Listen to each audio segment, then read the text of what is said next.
and welcome to the day before Christmas.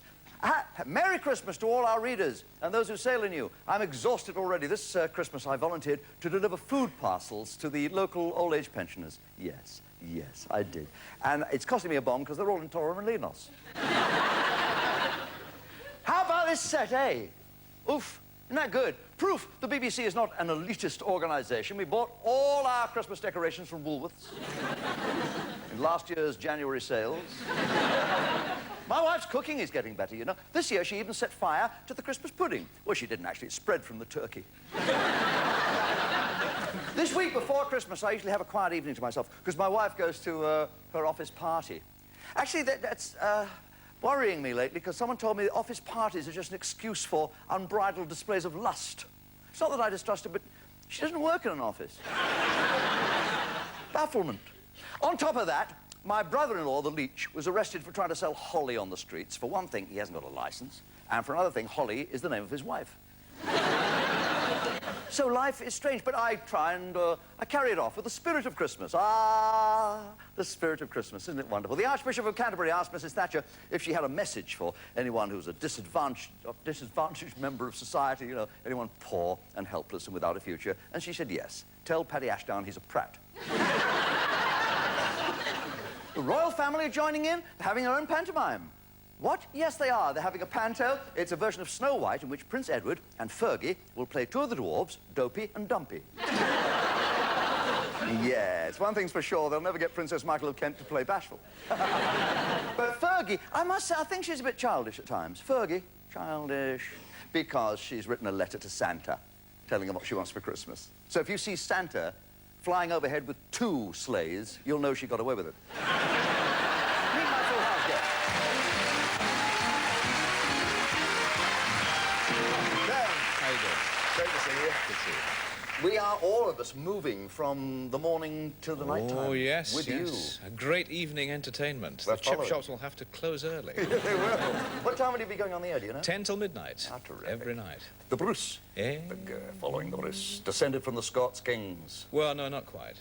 Robert the Bruce. Actually, the head of programmes here after my last show said that I should emulate Robert the Bruce. Oh, you mean the old try again stuff? No, go and hide in a cave. You, on the other hand, were not born in a cave, you were born in a pub. Well, it was actually a nursing home that a few years later became a pub. So ever since then, I've always tried to revisit this place of my birth. You know, there's nothing wrong with that. See, Ken is still producing small tots that are quite enjoyable. It's gone from nappies to shorts. But what did your dad do? He was a shoe agent. Sold shoes. You mean he acted on behalf of cobblers? Well, yes. From the cast of Home and Away who act in cobblers. And so you followed him into that business? No. I became a chartered accountant after I left school. Really? Yeah. For big bucks? Hardly, no. It was, I think, £350 a year the first year. What do you mean? Yeah. So you had to take a cut in salary to join the BBC? Oh, yeah, it's a great deal. Did you start broadcasting right away with the BBC or... Yes, BBC in Scotland, Radio Scotland. Radio Scotland, where, of course, the phone-ins are a little different. They reverse the charges. But, Racist. Oh, no, it's a great Scots voice. Actually, really, you got Derek Jameson and then you and then Gloria Hunnam. It's been 4 o'clock in the afternoon on Radio 2 before we've heard any English spoken. I mean, there's the Scots sound there, and Gloria talks Irish, yeah. and Derek Jameson talks... What the hell is it? Yeah, nobody's Nobody knows, Ken. Ken, you've come along here out of the goodness of your great big Scots heart to play for a charity. Will you tell us about the charity? It's the Muscular Dystrophy Group of Great Britain and Northern Ireland. Well, Ken, I can but wish you well. For every one of these little numbers you light up, we'll be happily give a tenner in cash to that. Excellent. As certified by Ken Dodd, and we will make sure that there's a great big winning at the end. Of course, all the prizes I know that you win will go to that, to the Muscular Dystrophy. Thank you very much, Ken. Give me something to hold. That's nice. Thank you. Kirby. Kirby, it's lovely to see you. I asked Ken what his daddy did. What did your daddy do? My dad is a policeman with the Merseyside Police Force. He has one of these sniffer dogs who goes out searching for explosives. Gosh, really? That's nerve-wracking. My dad was with the Liverpool Police, mostly on Friday evenings. Then again on Saturday night. You first came to the public eye in Liverpool, because you're a Liverpool lass. I am, yes. What district of Liverpool, Debbie? Mossley Hill. Oh, right. Posh bit. And you were elected Miss Liverpool, And that took you on to not Miss United Kingdom. Miss Great Britain. Miss Great Quite a long time later. Yes, but very, very exciting. I could never quite get... When you were with the BBC, I couldn't get used to seeing a beauty queen on breakfast television. Well, enough of Russell Grant. When you went in for those titles, I mean, did you go in confidently and blithely, or were you full of terror? Absolutely full of terror, Were really. you really? See, my wife, I took her on a cruise, and we went to the Fortune Islands, and she was voted Miss Fortune of 1958. And I woke up with misgivings. It's that joke. So, when you were doing that show for the Beeb, what did you dislike most? I suppose it was the hours, really, because now, although I work for breakfast television for Channel 4, I present a consumer programme called Streetwise. Yeah. That's pre-recorded, but in the old days of breakfast time, I used to have to get up at 3 o'clock in the morning.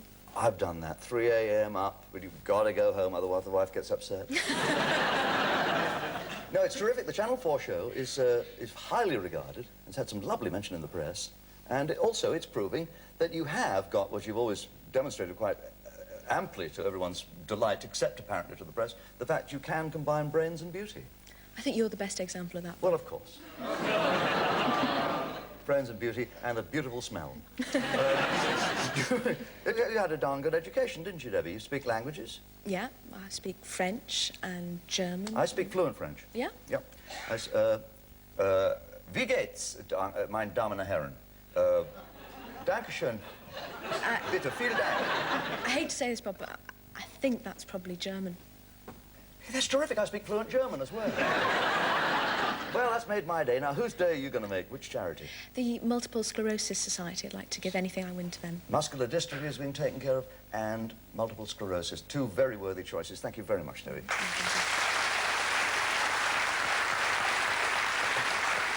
Old friend. Hello, mate. Every time I see you, I like to think you were named after a tennis score. It's a great name, Love, isn't it, to have? It makes for 1,000 jokes. I've always wanted to introduce you to Lord 40, so I could say, 40 Love. You've had your appearance greatly altered since the first time we met, Adrian. Yes, I had a little run-in with a credit card and a plastic surgeon and had the bags done under the eyes. Much publicised, and... Yes? I'm very glad, because I think people... they try to hide it, and I don't know why. Why are people ashamed of having surgery, plastic surgery? I don't know. I suppose it's more a surprise that a man would admit to doing it than a woman would admit to doing it. I suppose so. I don't think it shows at all. Oh, really? If I wanted to lose my bags, I'd fly with British Airways. With the various programs you've done, LBC, you've been with Capital Radio, you've been Radio 2, you've interviewed just about everybody.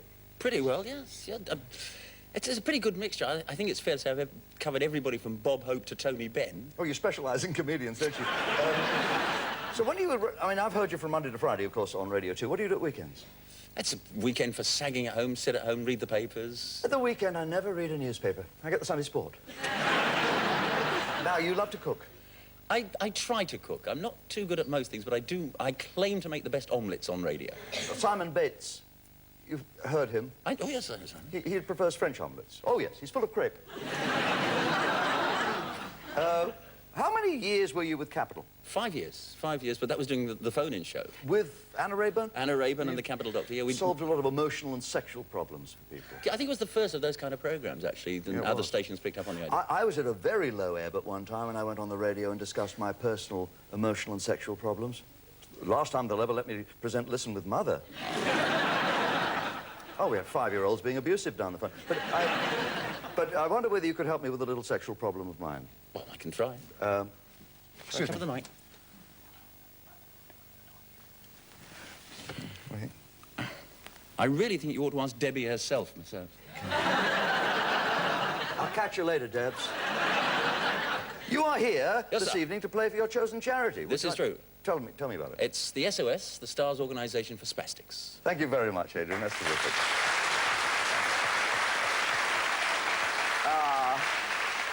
Pamela, where were you born, Pamela? Somewhere exotic. Borneo. It's a jungle out there, folks. Why were you in Borneo? My father worked for Shell Oil. He was a marine engineer. Ah, my uncle was a marine... Well, he called himself a marine engineer. He changed the oil in sardine tins. Close. What did you do there for fun? Well, I would just swim a lot. You know, that's the one thing you can do in the tropics. You're a terrific swimmer, aren't you? I swim as often as I can. Very good thing at the BBC. Know how to do the crawl. There was a quote I saw in an article about you, which said of your approach to news reading, Pamela, that you said it was fine the first night, but the following morning it was horrible to wake up and realize you had to do it all again. That's right, I did say that, and you've remembered it very accurately. Yes, it's because my wife used those exact words on our honeymoon.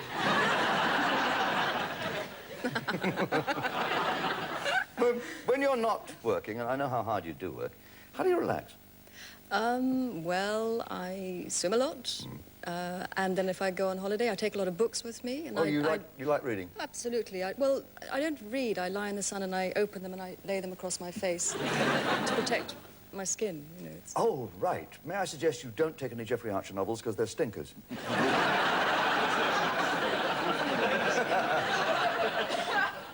If you're looking in, Jeffrey, I'm only kidding. If you're not looking in...